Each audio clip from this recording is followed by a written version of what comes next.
Hello my loves, and welcome back to my channel. 2020 certainly was a strange year. It's funny, one of the questions in the review is if last year had a theme, what would it be? And I was looking at my answer from 2019 and it said, everything was weird and surreal and everything changed. Ha! How little I knew how surreal a year could be. Anyway, here are 9 things I learned in 2020 that had absolutely nothing to do with babies or global pandemics. Okay.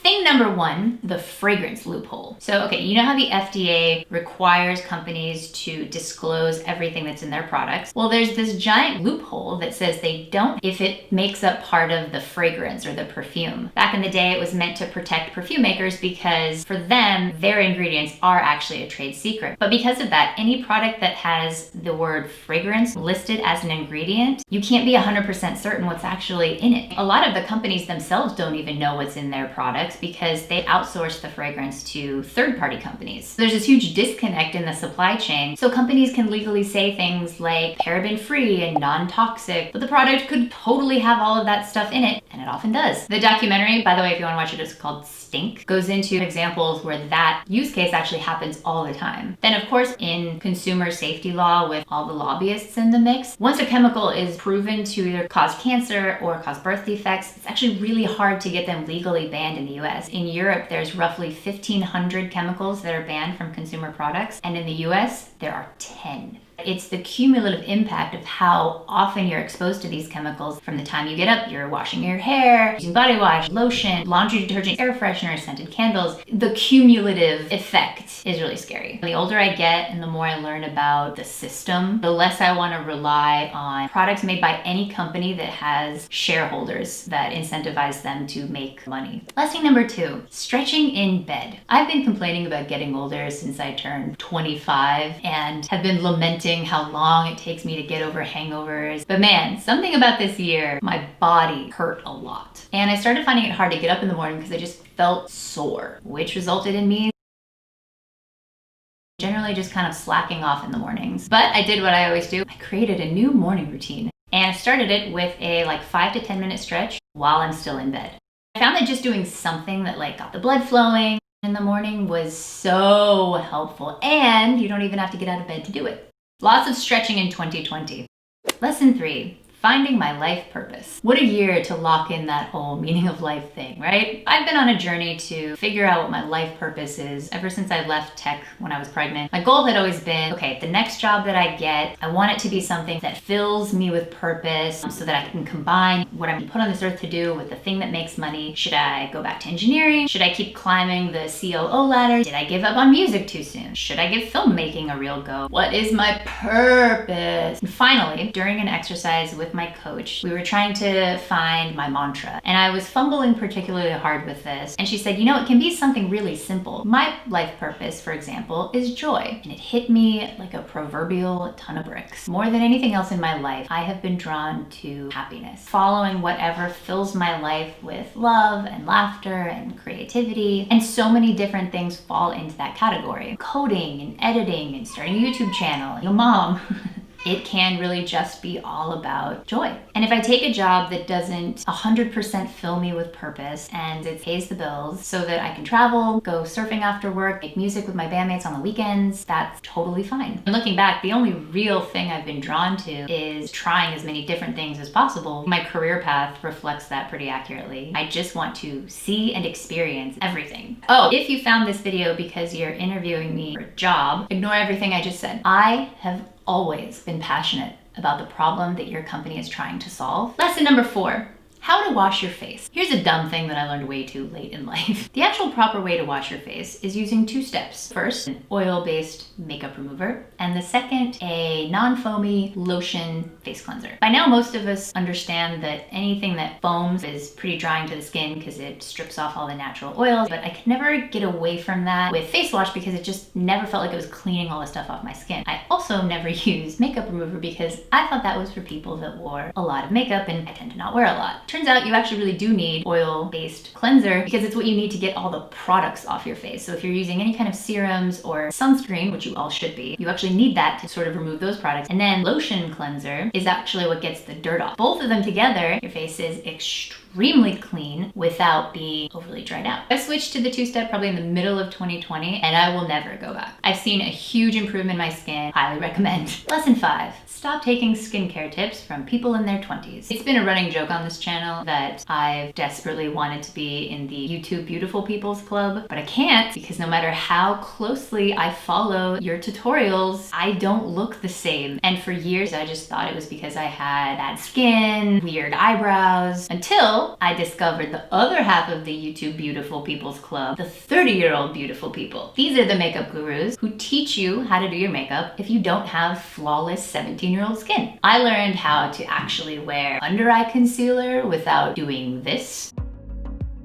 I learned a whole slew of products better suited to my type of skin and a whole host of things that you can get away with in your 20s, but you just shouldn't be doing in your 30s. And now I'm feeling super self-conscious. To be honest, I don't really wear that much makeup because beach life. Please don't judge me. I'm still trying. I digress. Number 6, the Readwise app. It's this really simple idea. All it does is sends you a daily email with 5 to 10 things that you highlighted in your Kindle. Simple, right? I constantly use the highlight feature, but I never go back and read any of the things that I highlighted. It's like past Kari's giving me inspirational quotes and little interesting facts. Great for narcissists. Number 7, the death of getting things done. Getting Things Done, if you haven't read the book, was one of the most life-changing books I ever read. And for most of my career, it provided me with a framework for how to deal with all of the noise that flood your inputs. But in the last couple years, I started noticing that I wasn't getting the right things done. I became obsessed with retweaking my system so that I could cram even more productivity into the day. But in 2020, mostly out of necessity, I had to learn how to get better at controlling the inputs, reducing the noise. I got better at unplugging. I got better at saying no, holding boundaries, and hardest part, getting comfortable with a much lower output. Right now, I only let myself work on 3 projects at any given time. I only put 3 things on my to-do list. I still am a fairly productive human being, but I only let myself commit to doing 3 things. And the biggest and healthiest shift I've made is shifting out of a to-do list mindset to a to-be list mindset. Sounds a bit woo, but especially with how much less control I now have over my time with a toddler, the one thing I consistently can control is how I'm showing up day after day. Things like, today I want to be an extra loving and patient partner, or today I want to be brave and push through as much resistance as I can, which by the way is a great reframe of, I want to do well at surfing today. Number 8,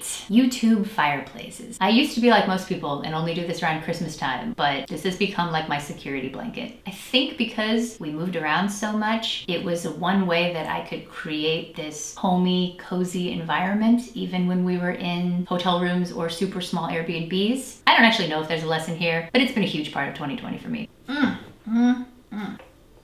And finally, lesson 9, radical empathy. I think most people consider themselves pretty loving and non-judgmental and compassionate. But in 2020, I explored and pushed myself to practice an idea called radical empathy, which basically challenges the conflicting ideas of we are all one, except for those people over there. We all seem to accept their limitations to who we should be compassionate towards. We all did some work in 2020 and in some small but important ways made some progress on the racism front, but I feel like we also added even more groups of people to the them category, the people that don't deserve empathy. There's so many people who now can easily relate to a black kid in Texas who's on death row at 18 years old and will protest on the streets to have him exonerated because we can understand the limitations of his opportunity and how it's almost inevitable where he ended up. But we can't find the same empathy for a Midwestern white guy who was raised in a church and thinks being gay is a sin. We draw the line at Nazis and white supremacists, terrorists and rapists, pedophiles,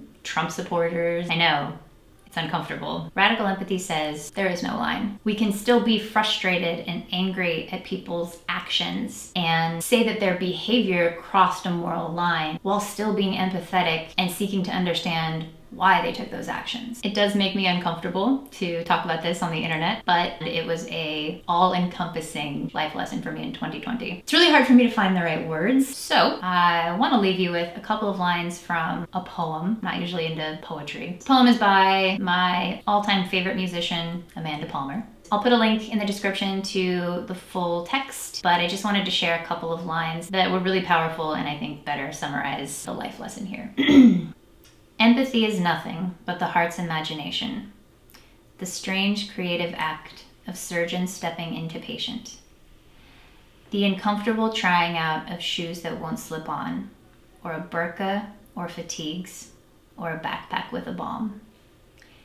I think that Jesus said it, but then again, I'm not so certain.